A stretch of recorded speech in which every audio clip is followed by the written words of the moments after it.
So anytime I start ripping into an engine, I usually start to label everything so that you can see which head is which parts went on here. I stamped all these different covers for the camshafts because those were probably all line board, so you have to keep all that stuff straightened out, know which is which. The covers for the camshafts are all the same numbers for the right and the left, so I don't want to switch them.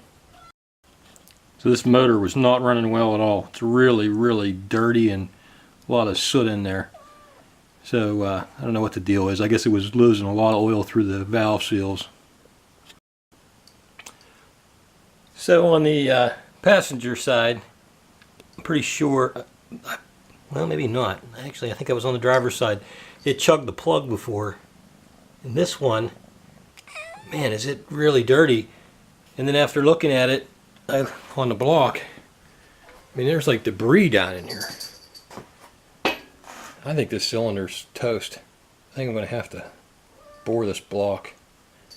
I think that's where the oil's coming from, right there. I would have thought it would have been on the driver's side rear, because that's where it chugged the plug at. But here it's on the opposite side, which is really surprising.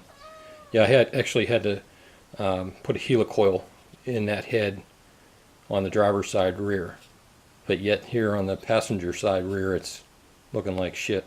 So, another thing I don't like to see in my motor is a bunch of crap stuck in the oil return. That's really bad. So I was trying to suck that into the filter. Luckily the screen kept it out.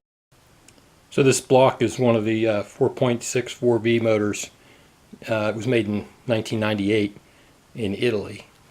And you can see it has these bolts in the side that go straight into the caps.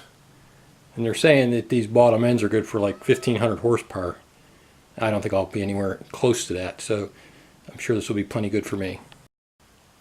So the crankshaft looks great. I don't see any signs of any kind of wear, no scuffing. All the bearings look really good. I'm really pretty happy with everything. All the rod bearings look great. It's just that signs of something got on top of one of the pistons, so I'm going to look at the cylinders now. Okay, so there it is. You can see the driver's side rear cylinder. That's where it chugged the plug, and that's where all the oil is coming from. It looks pretty terrible, and it looks like I'm going to have to probably take at least probably a 20 thousandths over, I guess. It's not real deep, but I'll check it with the indicator before I give it to them, and we'll find out.